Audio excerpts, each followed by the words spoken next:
Great. Okay. Hi, everyone. I'm Mary Monroe Brown. I'm the director of the Wisconsin Office of Outdoor Recreation.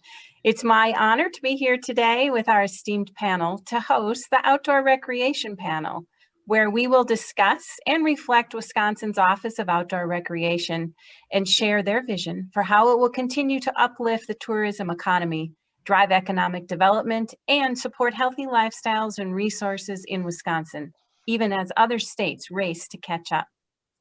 With me is Bob Burns. Bob's a 23-year bicycle industry veteran who founded Trek's legal department in 1995 and served as Trek's vice president and general counsel until the fall of 2018.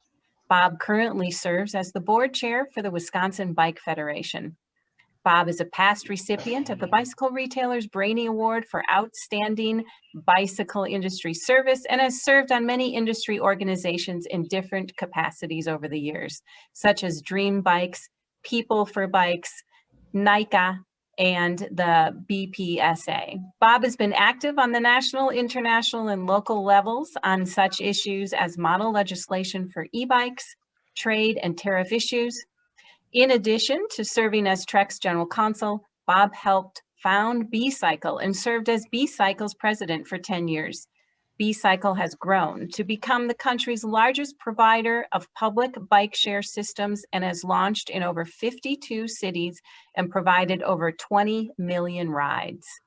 Also joining us is Lindsay Davis. Lindsay is the acting executive director of the Outdoor Recreation Roundtable, the nation's leading coalition of recreation trade associations supporting over 110,000 businesses and the full breadth of the $788 billion recreation economy. Chris Ruckdaschel serves as the executive director of the Hayward Area Chamber of Commerce. His responsibilities include directing all activities of the chamber, including marketing, event execution, economic development, advocacy, membership, communication, and continuing education for the membership. Prior to joining the Hayward Chamber, Chris was an associate director for the NCAA in Indianapolis and equal employment opportunity specialist at the University of Iowa in Iowa City. Chris loves the endless outdoor recreation opportunities that the Hayward Lakes area offers, including mountain biking, snowmobiling, boating, kayaking, golfing, fishing, and is determined to make time for more cross-country skiing and simply soaking in the beauty of the Wisconsin North Woods. Sharon Scott is the Senior Director, Brand Management and Product Development for Johnson Outdoors Watercraft. She leads the marketing and product teams for Old Town, Ocean Kayak, and Carlisle water sports activities. She has focused on the outdoor industry for 20 years in leadership positions for both retailers and suppliers. She has a bachelor's degree from the University of Arizona and a mini MBA certificate in digital marketing from Rutgers.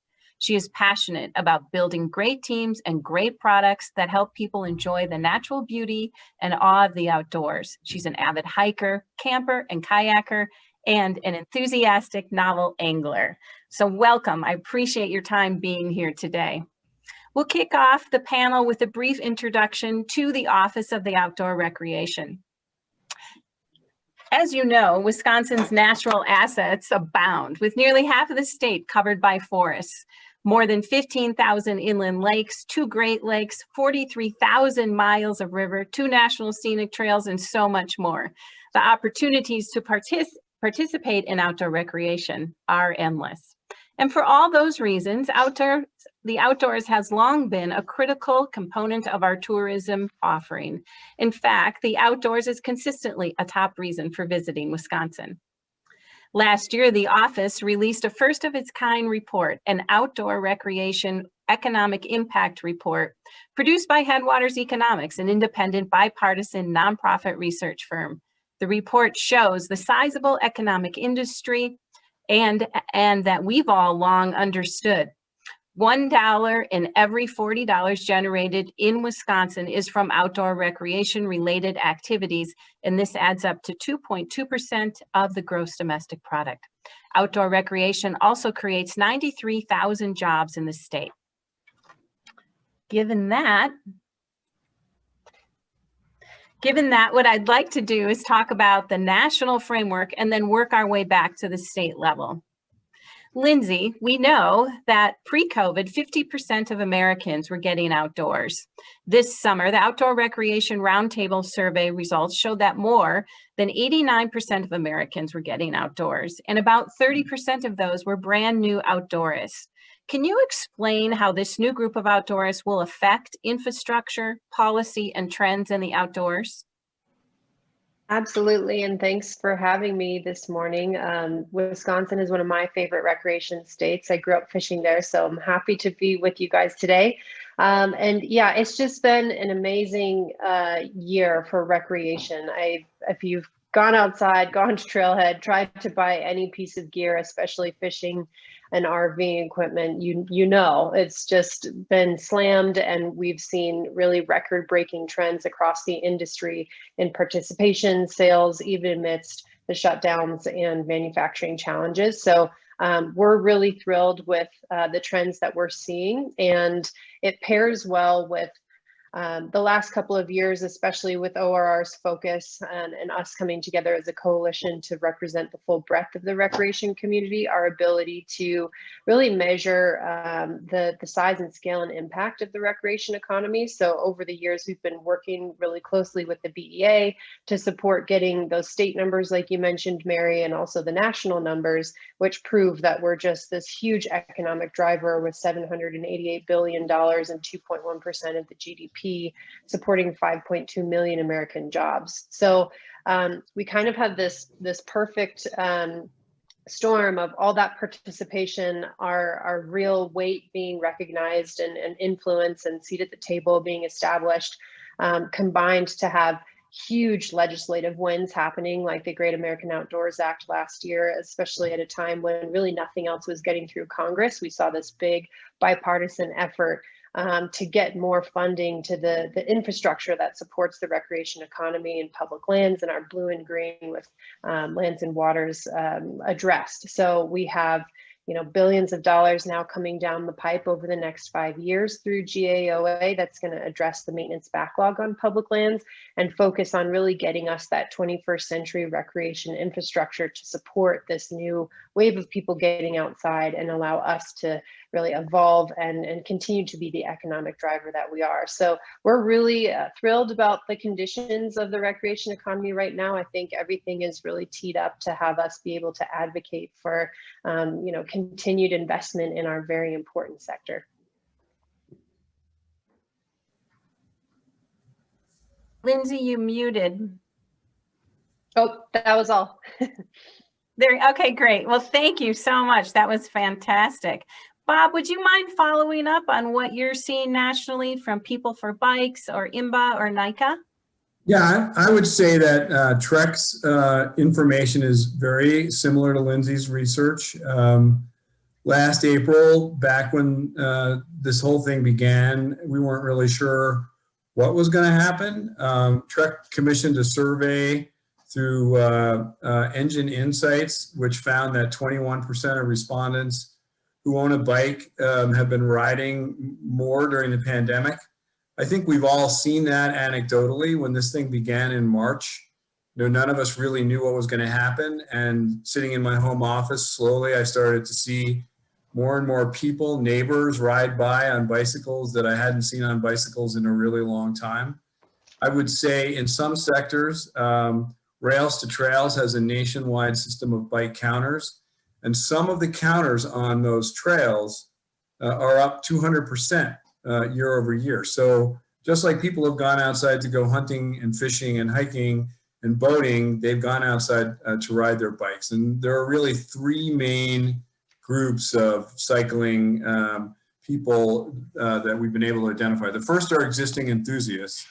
They generally have been riding their bikes anyway. They have high-end bikes. They've had more time during the pandemic, and they went outside in droves.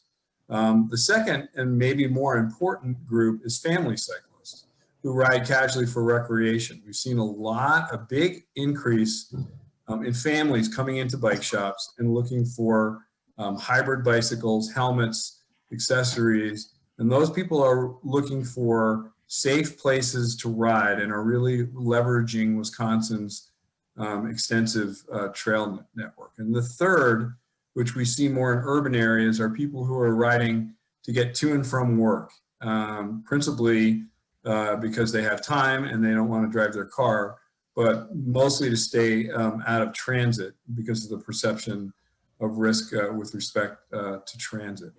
The other thing that we've seen, I think, that's really helped boost cycling in Wisconsin and nationwide is some communities, as people have gone outside in larger numbers and as traffic has gone down during the pandemic, have dedicated parts of existing roadways and existing infrastructure for bike and pedestrian use during the pandemic. Some cities are talking about taking some of that rededicated space and making it permanent so that people have safe places to walk and to ride.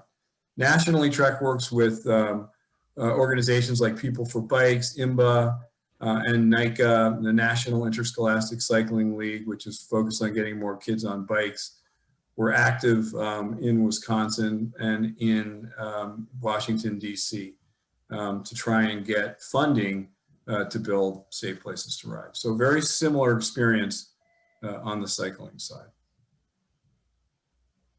Mm-hmm. Thank you, Bob. You know, the outdoor industry is working to address supply chain impacts. Since the summer of 2020, we saw this record-breaking year, as Bob just spoke to. Sharon, would you mind speaking to the trends, sales forecasting, or impacts that have forced the changes for 2021 and the 2022 season? Sure, Mary. Thank you.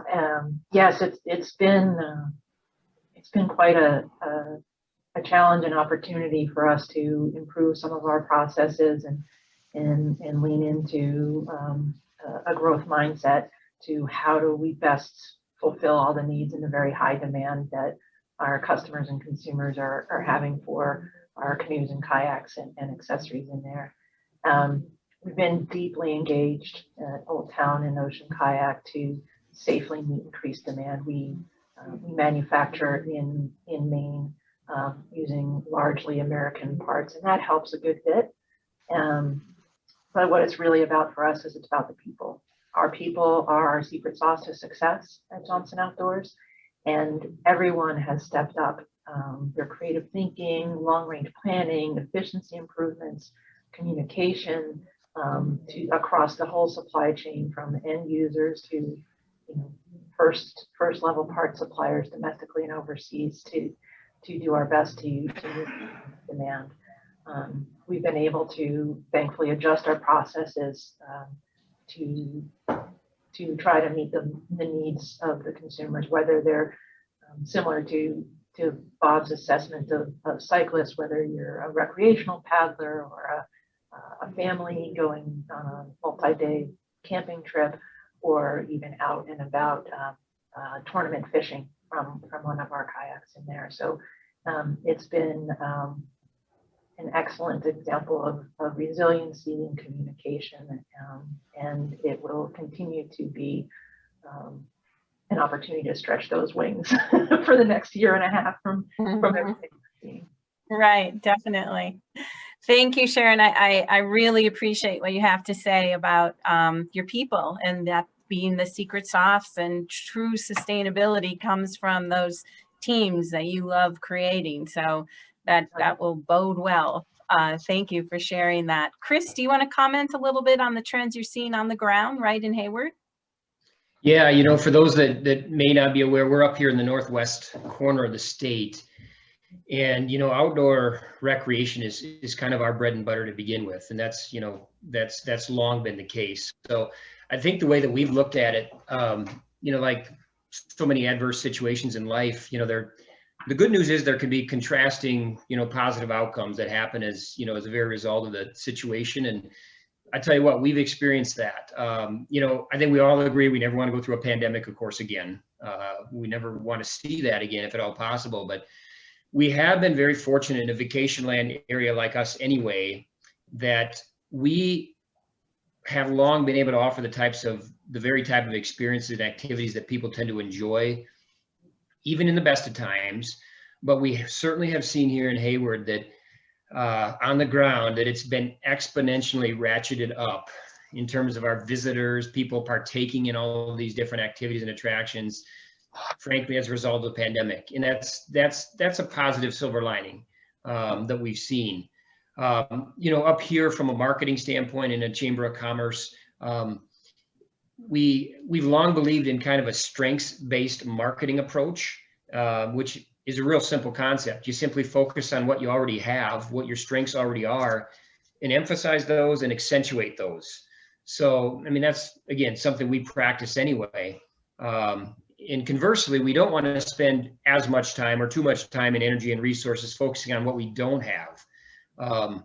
You know, ironically, I'd say over the past year, we probably actually have focused more than normal on what we don't have. You know, things like crowded spaces or, you know, lots of people in small environments. We've tried to remind folks of that too in this case. But obviously the environment we found ourselves in has made an area like ours just that much more appealing. And, you know, we've got, again, our area is hundreds of lakes, you know, big and small, right here in our immediate area, you know, offers water recreation, you know, fishing, boating, just the beautiful serenity, you know, everything from mountain biking to kayaking, tubing, ATVing, snowmobiling, cross-country skiing, all of those things. I think virtually without exception, we have actually seen an increase in participation. So, and that's crossing, you know, the silent sports, the motor sports, you know, up here, you know, shopping is a great, safe outdoor venture in many cases. You know, we've got a very quaint, you know, downtown here, and that's offered a nice contrast as well to kind of some of the bigger box stores, is for folks to come to smaller areas to frequent some of the smaller boutique type of stores as well. So we've seen it in that area too, because, you know, shopping is an activity as well. So you combine all of that, it stands to reason why people have flocked to our area. Again, we're fortunate that people come here anyway and visit us, but it's all just been accentuated that much further, you know, in the times that we find ourselves in. And, you know, certainly our hope and also our belief is that even once we're through and on the other side of the pandemic, particularly the folks, the newfound folks in the outdoor recreation industry, you know, are going to reflect and say, you know what, boy, I really like that. I like those experiences that I had.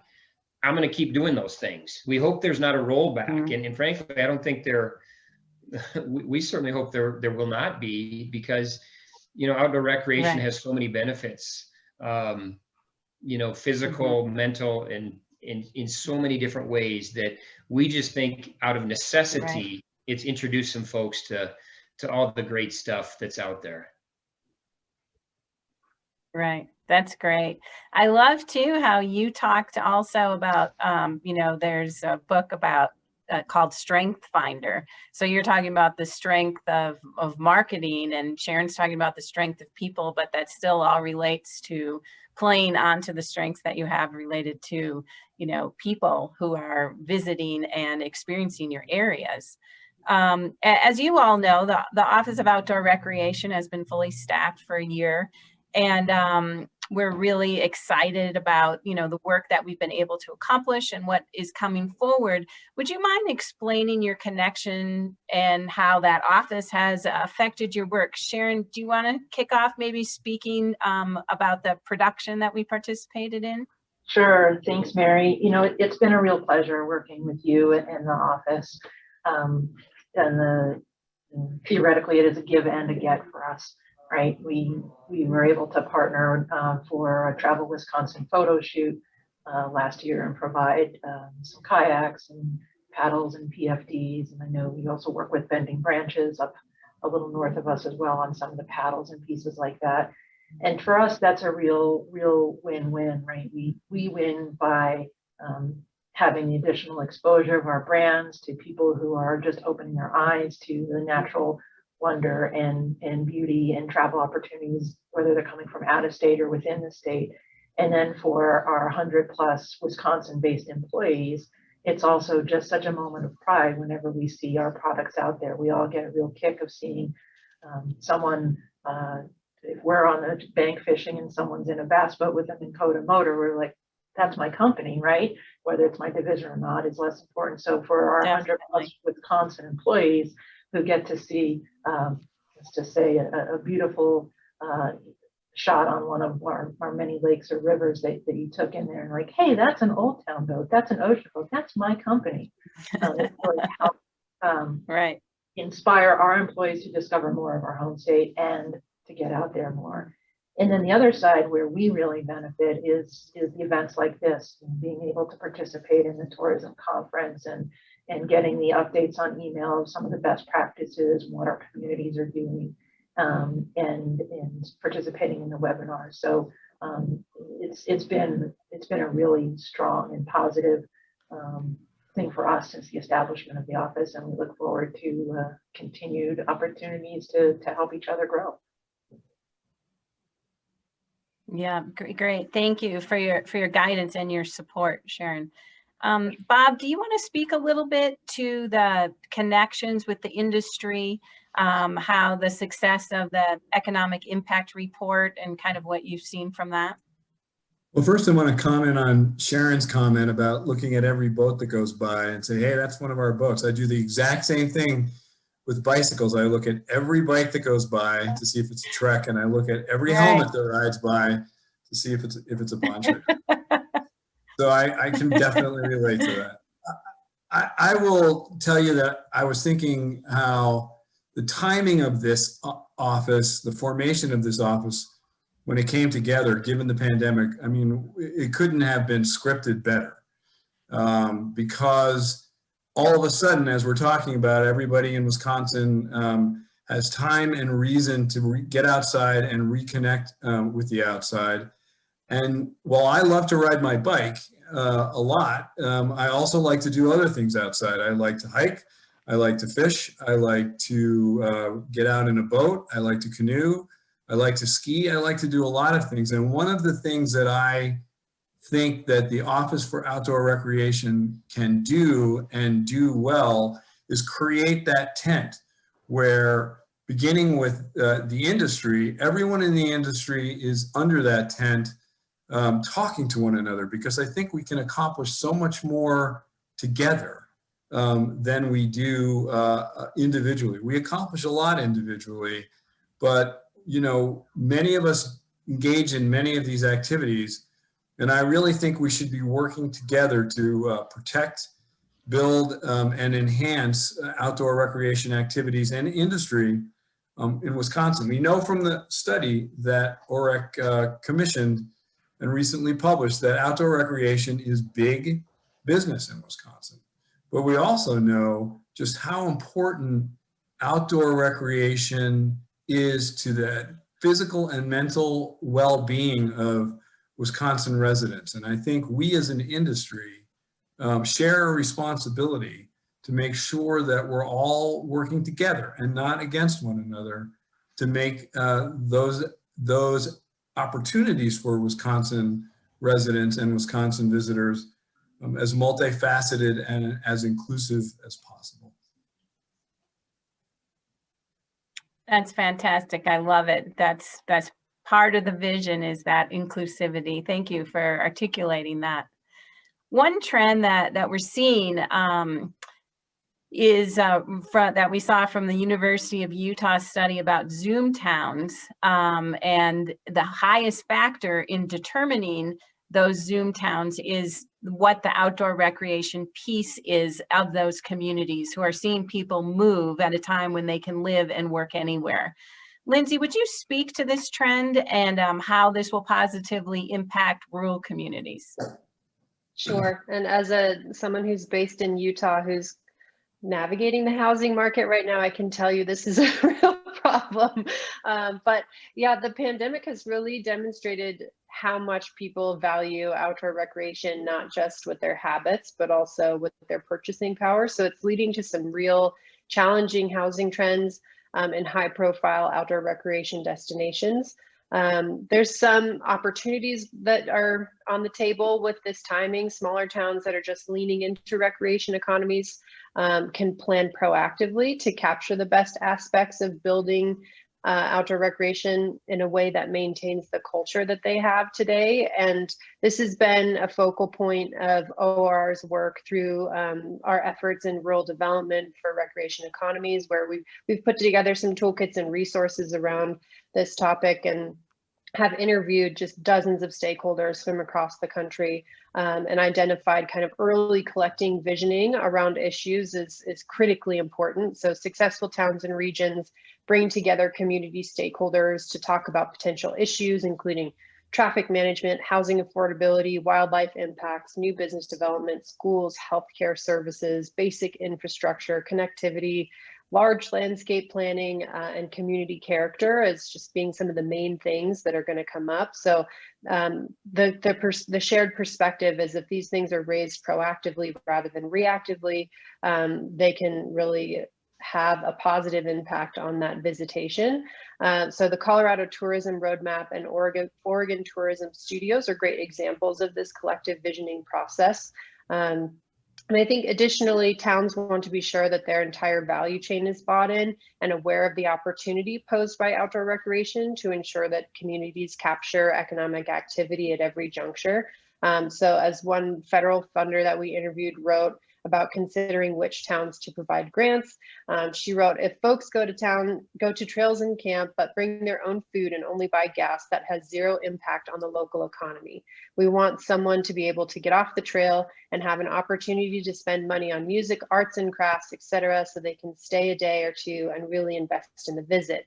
That means that the whole vision must be considered. Make sure the trails connect to the overall quality of the visit. If you can get people off the trail right into downtown to buy lunch, visit a local outfitter, bring friends along and come back and spend several days and nights on the trail, that sells it for us. So it's really about how recreation can be an economic driver, and help these rural communities reorient themselves around sustainable industries rather than some of the boom and bust cycles that we've seen in the extractive industries.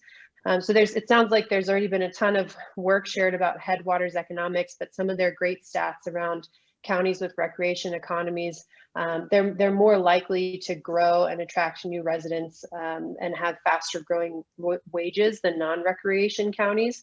They're seeing faster growth in earnings per job on average than non, and they're seeing growth by about 1.3 people per thousand, rather than a loss of about 20 people per thousand. And they're also seeing earnings grow about 6 times faster. So just huge potential here. I think if there's planning and a lot of resource and attention kind of to the proactive side of things. And at the same time, the growth definitely needs to be paired with proper affordable housing policies to ensure current residents aren't priced out. But overall, I think with some of the new resources that are available both through ORR and on the federal side, communities can really pull together to take advantage of this.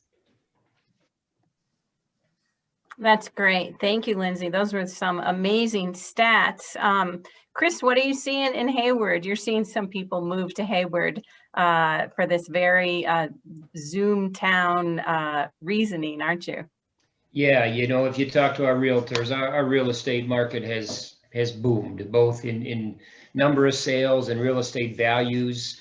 You know, all of that has been impacted in a pretty great way. Even to the point that, you know, our inventory, frankly, at this point is pretty low. It's kind of what Lindsay alluded to. It, you know, it could actually be tough going for a period of time if you're looking for, you know, a place in a destination like this. So it's what it also has highlighted probably even more in a rural area like ours. You know, sometimes the Achilles heel can still be broadband access in some areas. We've got areas that it's wonderful, it's great. We've got other areas that it is needed yet. So it's highlighted that and put even more pressure there. That I think that's going to be important in the future too. That's going to kind of be the 1-2 step that, even though rural areas like ours are very desirable and are set to gain even more full-time population, that's an important component, you know, as well, with broadband essentially being the, you know, the electrification of our times. But we're absolutely seeing that. It's a period of time we all would agree that people are literally reevaluating their lives, you know, not only where they want to visit and where they want to vacation to, but where they want to live. And we have seen that literally with families that are relocating here. In some cases, it might have been previous second homeowners that have now made this their primary home. In other cases, it's been people purchasing homes from outside of this area. And in some cases, living here, let me say full-time temporarily, maybe with intentions of at some point in time feeling it out and maybe not making a permanent residence. But we're also glad to say we've had people that are and have made the decision to make an area like ours their permanent residence. And in this increasingly geographically neutral world in terms of where you can work from, you know, as long as you have that laptop and that adequate connection, you know, folks are, I think, more than ever before asking themselves the question, you know what, if I can work from anywhere, why wouldn't it be where we like to spend our time and our vacation and where we enjoy life the most? So it's right. Areas like ours obviously stand to, you know, to benefit from that. You know, not that we don't want to become big urban areas. That's the uniqueness to us. And I don't think we threaten to do that. But people with those second homes, for example, that may have spent the equivalent of a month a year in this area, you know, maybe that's now 3 months, 4 months. Some of those that was a month before or 3 weeks before, now it's permanent. So that's definitely happening. And you know, it's a great opportunity for our state. We're such a diverse state, have so much to offer in terms of outdoor recreation. And, you know, in our area, we've always prided ourselves on world-class events as well. You know, folks have probably heard of things like the American Birkebiner. We've got an Honor of the Earth powwow, the Lumberjack World Championships. We've got a Muskie Festival that's in our 71st year, Shawamagon Mountain Bike Festival. Those things have been great drivers in the past to introduce folks to an area like ours. And we're really, really looking forward to all those things coming back. We truly are. But that's another thing I think the last year has proven. I think we already knew it, but it's proven and it's bared that out that, you know, even short of those types of things, the outdoor industry and the everyday type of activities and experiences can stand on their own. And that's one thing that's been important to us for the Hayward area is, hey, come for our world-class events, but you can come any other day of the year too, even when those events aren't going on, and you're going to find awesome and fun things to do in a safe environment. And that has certainly been proven, you know, over the last 12 months, because people have come even in the absence of, you know, with virtually all events or most events anyway being canceled. So it is further highlighted, I think, the importance of outdoor recreation in people's lives.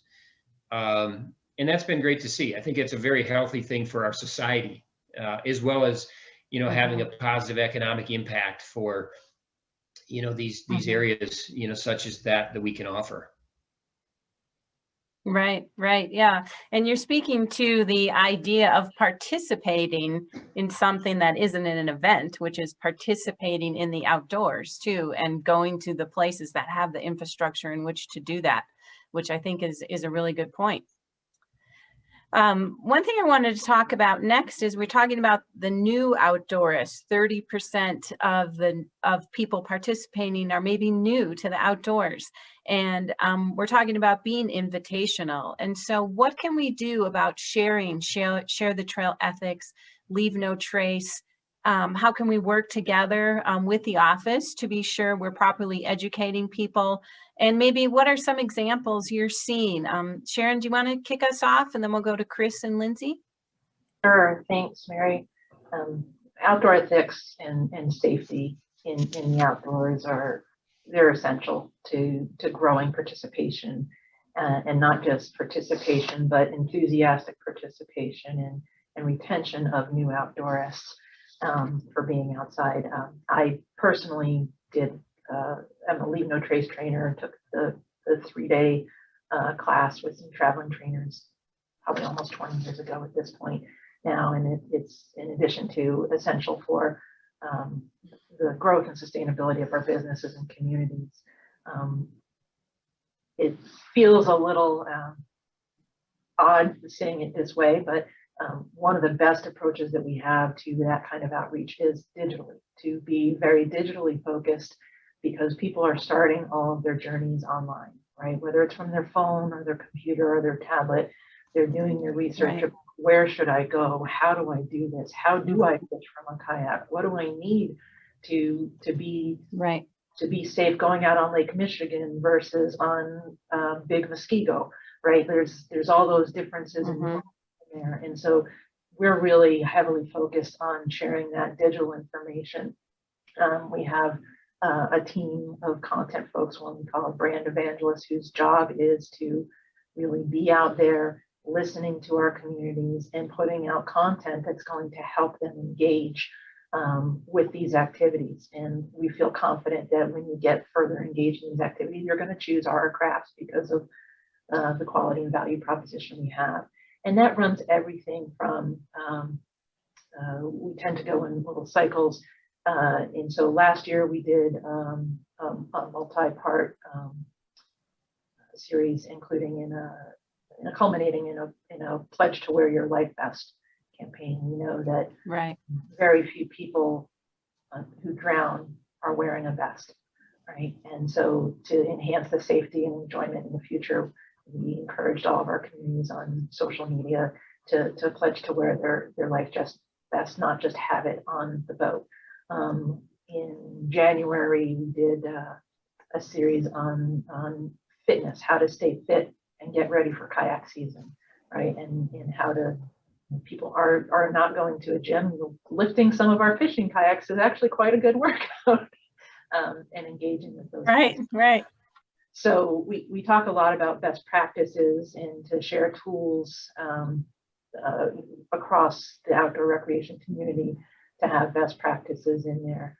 And I think the main thing that we need to do is focus on being welcoming and open to all and everybody, and let ethics do some of the speaking for themselves without preaching or talking down to people. No one really prefers that. They're going outside to have fun, right? And so we have to make it fun. We have to make it engaging, and help them understand that by engaging in these better outdoor ethics, they're going to keep, it's a part of conservation, and it's going to keep the activity more enjoyable over the long haul. I like that long lens and that long view in terms of how you're talking about it.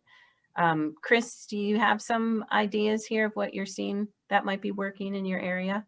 Yeah, I certainly can also speak to and confirm on the ground that we are seeing some maybe increased issues. And some of it, I look at it as maybe two big reasons.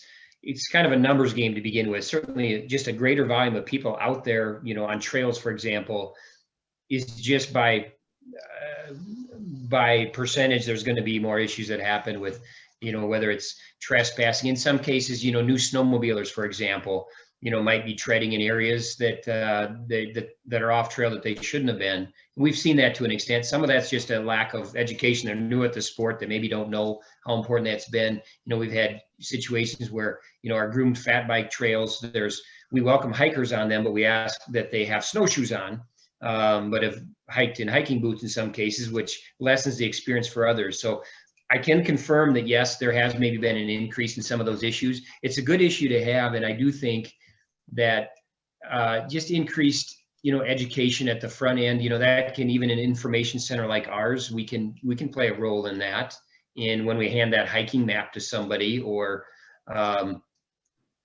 that snowmobile trail map, we can add those things. But I also see, in working with the Office of Outdoor Education at that state level, is going to be, I think, really useful to help further train and educate this new breed of outdoor enthusiasts, as well as those that have been in the outdoor game for some time. So I do see the Office of Outdoor Recreation being a pretty big component in terms of helping with that type of education, because it helps make these great assets that we have sustainable. And we want our landowners, we're fortunate to have a lot of public land up in our neck of the woods to use, but we want the land managers to be, happy with the way that we're using the land, and also the private landowners when that comes into play, to want to continue to do that. And for that, there needs to be that education that's going to be so crucial, I think, moving forward. Right, right. Good feedback. We did see some of this early on too, when we saw some of the state parks close. And so we did create the COVID-19 toolkit that was downloadable posters and social media messages to encourage people to get outside and remind outdoor recreational users of how to do that in a safe way. But I know Lindsay has some information on this topic too. Do you want to share some information, Lindsay? Sure. Yeah. And this is such an important one, right? Because I think from ORR's perspective, there's plenty of places to get outside, but some of them just get more concentrated than others. And so working on spreading people out on public lands is something that we're kind of building into our advocacy work.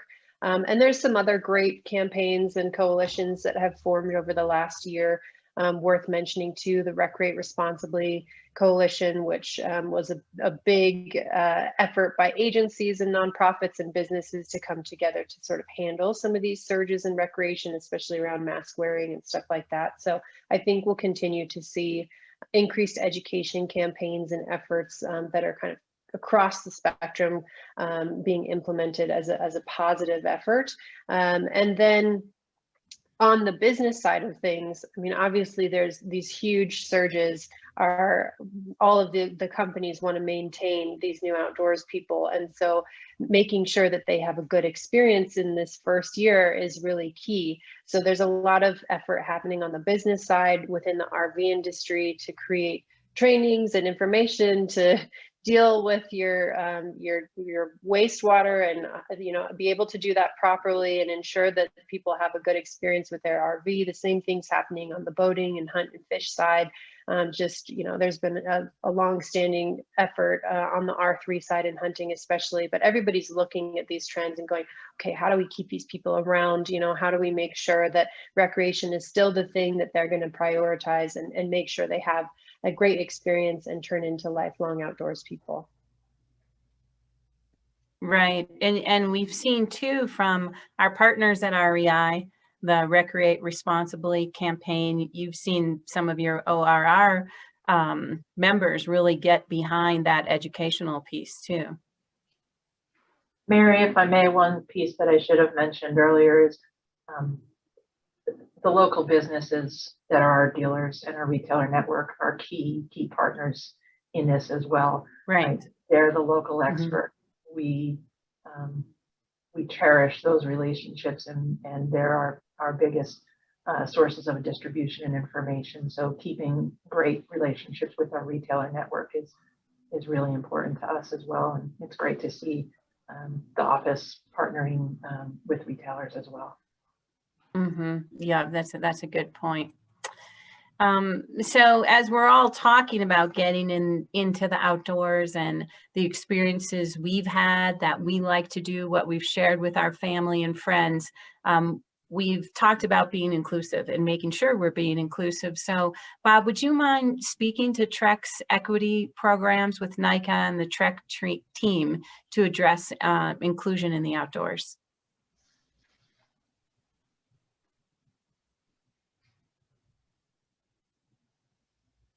I'm sorry. DEI is a challenge in the cycling industry. I mean, the cycling industry is principally white and it's principally male in terms of its participants. And so what do? Trek actually was founded in Waterloo, Wisconsin in 1976 by the Burke family. Today, it's principally owned by its employees, but still privately held and still led by the Burke family. And the ethos is really those to whom much is given, much is required. So what are some of the things that we can do to make cycling more inclusive and more diverse and get more people from different populations and hopefully underserved populations involved in the sport and get more women involved in the sport. So some of the things that we've done, a bike share system, for example, my experience at B-Cycle, bike share systems put high quality bikes in urban environments that are there to serve everybody, including the underserved. And one thing we've learned is that if you put in place engagement programs with bike share, systems in cities like Milwaukee, where they have the Bubbler bike share system. You can drive uptake from some of the underserved communities. Trek hosts the World Cup cyclocross race, and a couple of years ago we announced that women and men would be getting the same prize money for the same level of success in the races. We do a lot of work with NICA. So for those of you who don't know, NICA is the National Interscholastic Cycling Association. It is a youth development, youth mountain biking program that has grown up pretty rapidly over the last 12 years or so. But it, again, like it reflects cycling. And so cycling is predominantly white, and NICA participation is predominantly white, because for a teenage kid participating in a mountain bike league, there are barriers if you're not from a middle class or upper middle class background. You have to have a mountain bike, you have to get to the venue, you have to have somebody to get you to the venue. So what can we do to remove some of those barriers? And Trek recently implemented the NICA Pathfinder Scholarship, which is basically sponsoring 250 kids from underrepresented backgrounds all over the United States, including Wisconsin, to help get them on mountain bikes and help get them involved in NICA by giving them, the successful recipients, giving them a bike, giving them the kit so that they have the right clothes to wear and they look like the other kids, and giving them a fee stipend so that they actually can pay the admission fees for a lot of the events. Another thing that Trek has done is we founded Dream Bikes. There are Dream Bikes locations in Madison and Milwaukee, and Dream Bikes is kind of like a Goodwill store for bikes, but it's more than that. So people donate their old bikes to Dream Bikes. Dream Bikes in turn partners with the Boys and Girls Club Job Ready program, and we bring in high school kids and we teach them how to work in a retail environment. So if a kid is mechanically inclined, we teach him or her how to fix a bike. If they're quantitatively inclined, we teach him or her how to do the inventory control. If they are extroverts, we teach them how to work on the sales floor, or all of the above, with the idea that what we want to convey to those kids is a safe environment to go to after school and learn, but also to understand that there's more to life beyond high school. So principal goal of that program is to get those kids out of the Dream Bikes program after high school and on to whatever comes next in their lives. College, the military, a trade, whatever makes sense for that young man or young woman, which we hope all of those programs together will help drive a diversity and equity in cycling. It remains a challenge for this sport, but we are definitely focused on it. And I think, with the Office of Outdoor Recreation and kind of cross-pollination between outdoor activities, because I know there are many outdoor activities aimed at the underrepresented communities, perhaps working together, we can build on that success. That is great. Thank you for your generosity as a company to make sure that you are being inclusive. I think that's really to be commended. We have about 2 minutes left before we have to wrap up. I wanted to hand it back over to Lindsay. We won't have time to talk about some of the other topics that we discussed, like Land and Water Conservation Fund. There's so many things we could discuss, but did you want to wrap up with any parting words before we go? Sure, and I can piggyback on the equity side of things. I think, we all have a tremendous responsibility to create more access on public lands, and we've seen that be more important than ever this year, in the past year, especially as governors shut down travel and people didn't have access to parks or green space. Over 100 million Americans didn't have that access. So I think as we think about growing recreation, making sure people have a way to, experience the park that leads them to wanting to ride the bike, that leads them to becoming a camper, a mountain biker, or whatever it is, making sure all of those on-ramps are in place. And as we also think about just the force that recreation is as an economic driver in the country and how much that is growing, with 3.3% of all US employees now working in this sector. We have a really great opportunity to diversify the workforce and the pipeline on that side too. And so I think, you know, we're going to see a lot of effort with the new administration,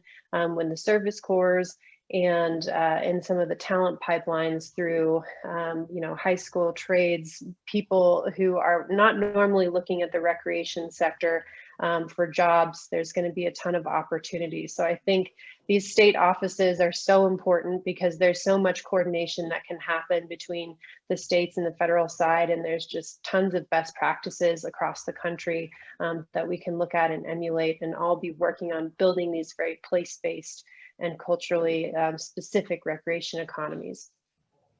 Fantastic. Thank you all so much, Lindsay Davis, Chris Ruckdashel, Sharon Scott, and Bob Burns, for participating in the Wisconsin Governor's Council Conference on Tourism. We really appreciate your time today. Thank you so much.